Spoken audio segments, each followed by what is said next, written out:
नमस्कार। माय माउली हिंदी समाचार में आपका स्वागत है और मैं हूं शेख इस्माइल। दर्शकों, हम अभी इस वक्त बेला मंडल से सटीक 2 किलोमीटर की दूरी पर ढोपटाला गांव है और ये गांव पुराने गांवों में से आता है और बेला मंडल के करीबी रहने की वजह से ये गांव में ज़्यादातर यहाँ पर रोशनी नज़र आती है और चहल पहल ज़्यादातर नज़र आती है। दर्शकों, यहाँ पर सबसे ज़्यादा बोलने वाली भाषा है वो तेलुगु भाषा है यहाँ पर, और सभी समुदाय के लोग रहते हैं और सभी समुदाय के लोग रहते हुए इस गांव का जो स्तर है वो उच्च नज़र आता है। दर्शकों, इस गांव में पूरे 722 वोट है, जिसमें 366 पुरुष वोट है और 356 महिलाएं वोट है। पोलिंग भी यहाँ पर अच्छी तरह से होती है और इसके पहले भी यहाँ पर भाजपा का सरपंच रह चुके हैं। अभी इस वक्त यहाँ पर हम आए हैं कि गांव का सरपंच कैसा होना चाहिए, गांव के सरपंच की नीति कैसा होना चाहिए और गांव का सरपंच का विचार किस तरह से होना चाहिए। गांव के लोग कह रहे हैं कि गांव का सरपंच सभी के लिए मददगार होना चाहिए और गांव के सरपंच का हाल ये होना चाहिए कि सभी समुदाय के साथ मिलजुल कर और गांव को आगे बढ़ाने की कोशिश करना चाहिए। यानी गांव को बेला शहर से नज़दीकी है और इस गांव को आदर्श गांव बनाने के लिए वो कोशिश करना चाहिए। जैसा कि एग्रीकल्चर यहाँ पर ज़्यादा लोग रहते हैं, यानी यहाँ काश्तकार लोग 90% काश्तकार लोग रहते हैं और गाँव शहर से करीब होने की वजह से यहाँ पर चहल पहल भी अच्छा होता है। और इसी संदर्भ में हमने उन नेताओं से भी बात किया है जिसका प्रभाव पड़ता है और यहाँ पर इसके पहले भी जिस तरह से यहाँ पर राजनीति चली है, कई सालों से यहाँ पर राजनीति चलती है और इस गांव से अच्छा प्रभाव गिरता है, यानी मंडल में भी अच्छा प्रभाव इसी गांव से गिरता है। अभी हम जानेंगे कि क्या विचार है गांव के उन जनता के लीडरों से, जनता के जो रहनुमाएं हैं उनसे भी पूछेंगे कि क्या नीति रहेगी सरपंच के लिए। और जिस तरह से सरपंच का चुनाव दिन ब दिन करीब आता जा रहा है, लोगों की बेचैनी भी इसी संदर्भ में बढ़ती जा रही है। డోప్టాల గ్రామంలో 15 సంవత్సరాలు నేను సర్పంచ్ చేసిన. అదే కాకుండా మర్రాసు కూడా వేరే సర్పంచులంతా మంచిగానే ఉన్నారు. ఇప్పటి రాక మా డోప్టాలలో మంచిగా డెవలప్మెంట్ అయింది. అయినా ఇంకా మంచోళ్ళే ఉండాలని మా కోరిక ఉన్నది. మేమంతా కలిసిమెలిసి ఊరోళ్ళంతా ఏకగ్రీవం చేయాలని సర్పంచ్కు ఆలోచిస్తున్నాం. మంచి పిల్లడు మంచి యుక్తిని చూడాలని చూస్తున్నాము. ఏదన్నా మేము అన్నీ కలిసిమెలిసి మా గ్రామంలో పని చేస్తాము. ఇప్పటి వరకు అయితే ఇది లేకుండా ఇబ్బందులు లేకుండా నడిచింది మా దగ్గర. ఉన్నట సుకట అట్లనే నడాలా. మరో మంచోడే సర్పంచ్ కావాలా, ఆల్తు పాల్తు కావద్దు. ఊళ్ళు ఏదన్నా ఒక మాట అన్న భరించేటి వ్యక్తే కావాలా. వేరే వాళ్ళు ఉంటే అంతా చిల్లర అవుతుంది. सरपंच మంచి వ్యక్తి కావాలని కోరుతున్నాను. सरपंच के लिए गांव में जो विकास कार्य है वो किस तरह से होना चाहिए? మా డోప్టాల విలేజ్లో ఏదైనా ఏ హాస్పిటల్ పని ఉన్నా ఏది ఉన్నా చెట్లు పెట్టుడు, చెట్ల మొక్కలు పెట్టుడు, మంచి కార్యక్రమాలకు మేము అందరూ హాజరై ఏకగ్రీవంతో ఏ పని అన్నా చేసుకుంటూ ఉంటాం. माजी सरपंच राकेश जी, अब इसके पहले आप पास 5 साल सरपंच थे, सरपंच पद निभाए, तो अब आने वाले समय में फिर से गांव के लोग अगर आपको चुनना चाहते या तो फिर आप फिर से सरपंच के लिए खड़ा रहना चाहते क्या? ముందుగా మాయమాల సమాచారంకు నమస్కారం. గత 5 సంవత్సరాల ముందు రాష్ట్రంలో ఉన్న ప్రభుత్వానికి మేము ప్రతిపక్షాల హోదాలో ఉన్నా కానీ గ్రామస్తులు మమ్మల్ని ఆదుకొని ఆదరించి 5 సంవత్సరాలు ఈ గ్రామ సేవకుడిగా మాకు అవకాశం ఇచ్చి గ్రామ ప్రతిపక్షుడిగా ఎన్నుకున్నందుకు ముందుగా గ్రామస్తులకు ధన్యవాదాలు. గత 5 సంవత్సరాలలో గ్రామానికి మంచినీటి వ్యవస్థ కానీ, శానిటేషన్ వ్యవస్థ కానీ, గ్రామస్తులకు ఎక్కడెక్కడ రోడ్లు అవసరమో, మంచినీటి వ్యవస్థ అవసరమో, ఎక్కడెక్కడ డ్రైనేజీలు అవసరమో అన్నీ సమకూర్చడం.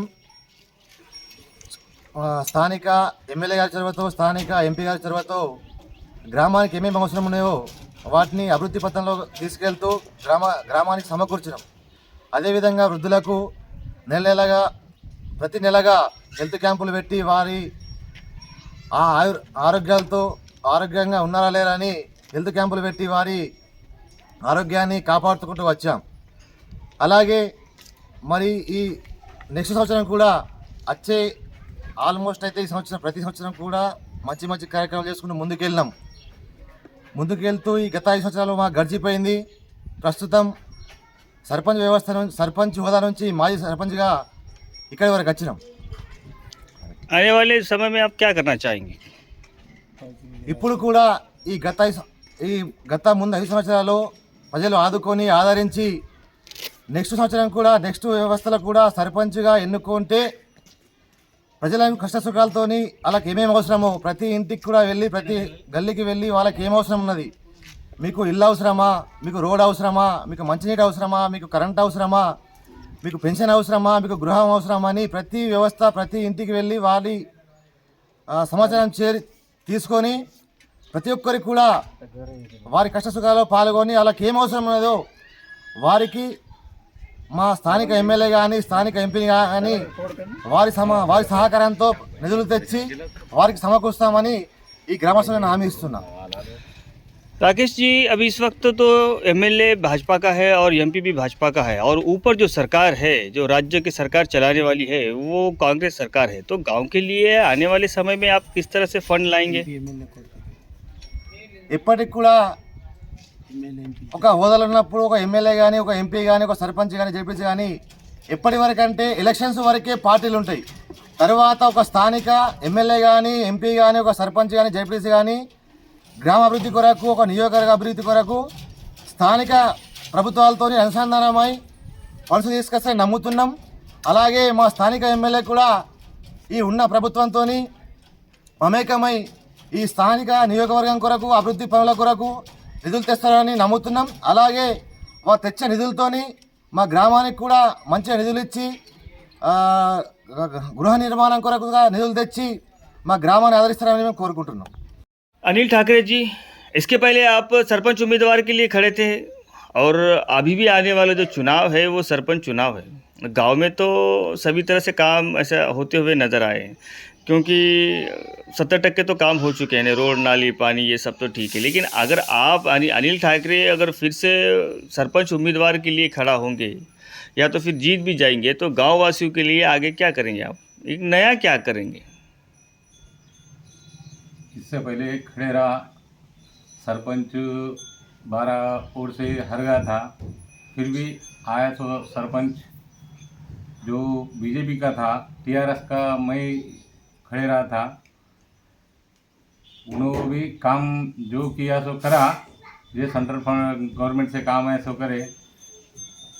फिर भी अभी भी गांव वाले चाहे तो खड़े रहने को मैं तैयार हूँ, सेवा करने को तैयार हूँ।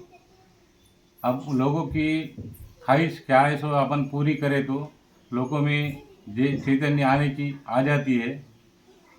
तो अपन जो फंड कहाँ से लाना क्या करना वो सरपंच को मालूम होना चाहिए। अभी तो एमएलए पायल है, सेंटर में कांग्रेस है, ये सरपंच राजनीति का और जे पार्टी का नहीं होता, गांव की सेवा करने का सरपंच होता है।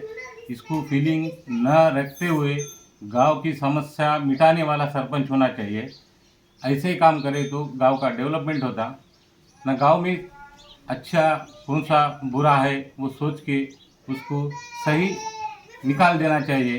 भेदभाव न करते हुए समाज सेवा करे, वैसा पब्लिक में अच्छा काम करे तो वो गांव का भी भला होता, देश का भी भला होता।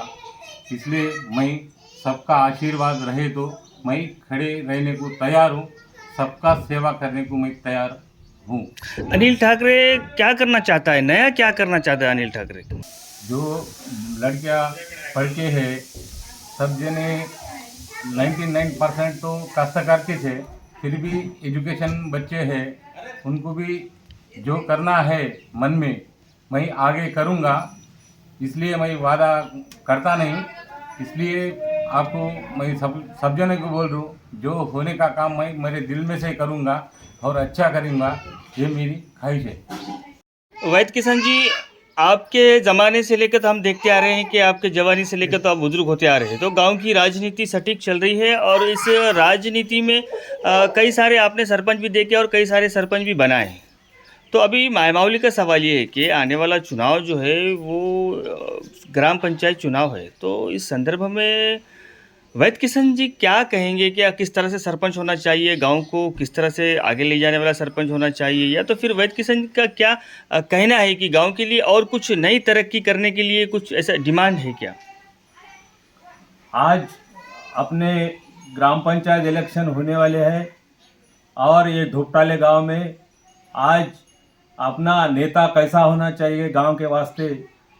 कौन सा भी पार्टी का रहने दो, वो पार्टी का नहीं रहता तो भी पार्टी नहीं पकड़ के गांव में नेता यूथ और सुशिक्षित और शिक्षक होना चाहिए और गांव को पकड़ के डेवलप के बारे में और गांव के आगे लेने के लिए नेता चाहिए। और सरपंच कैसा होना बोले तो अपना गांव संभाल के और गांव के वास्ते शांति और समृद्धि बनाने वाला होना चाहिए और हर बात में गांव के वास्ते और आगे लेने जाने का सोचने वाला होना चाहिए। ऐसा आज तक हमारे गांव में सरपंच बहुत बने और बनाए तो भी हमारे गांव में आज तक सरपंच अच्छे लोग बने और गांव के बारे में हर सोचते हर पार्टी न पकड़ते, कौन सा भी पार्टी का आने दो, पार्टी का भेद नहीं रखते हुए गांव के बारे में आज डेवलप बहुत करे और ऐसा भी सरपंच आगे होना बोल के भी हम आगे सोचना चाहिए। आने वाला सरपंच कैसा होना चाहिए कि गोर गरीब के वास्ते और हर गरीब के वास्ते सोचने वाला होना चाहिए।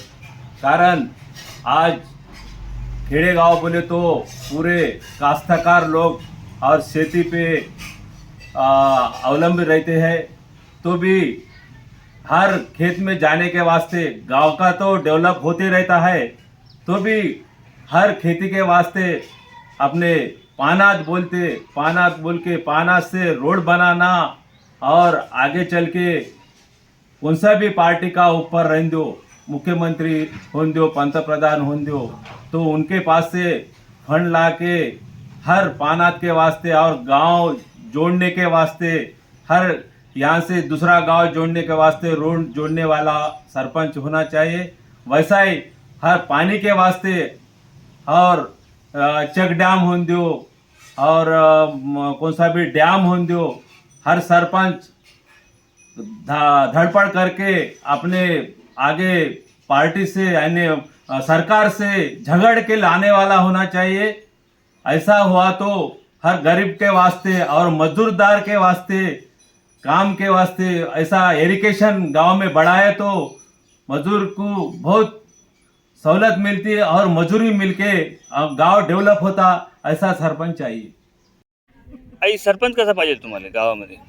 काम करून दाखवणार आला पाहिजे, म्हणजे काम करणं दाखवणारच, दाखवणार म्हणजे पाहिजे. गावाची अभिवृद्धीसाठी विकासासाठी काम करावं. पाहिजे तर हे का काम आहे तर का नाही. गावावर रोड आहे ना, पाणी नाही काढायचं, रोड आहे ना, डोरं बांधायचं नाही, शिस्तानं ठेवायचं आणि सरपंच म्हणून चांगलं काम करून दाखवायचं. तसं सरपंच पाहिजे तुम्हाला. पाहिजे. आमच्यासारखे म्हणाले गेले गरीब लोकांवर का नाही ढोरं वासरं बांधणारवाले रिवाज होऊन अंगावर आलेलेच आहे. आम्ही कसं जायचं, कसं यायचं, कसं काय करायचं. आता पाऊस काळा येत आहे, ढोण आणि माशा मुरकुट्यानं जोराचे बेमाऱ्या येते, घरी पैसे कुठून लावून घेणार आहेत.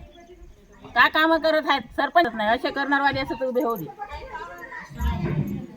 आई तुमचं गावाचं नाव काय जी?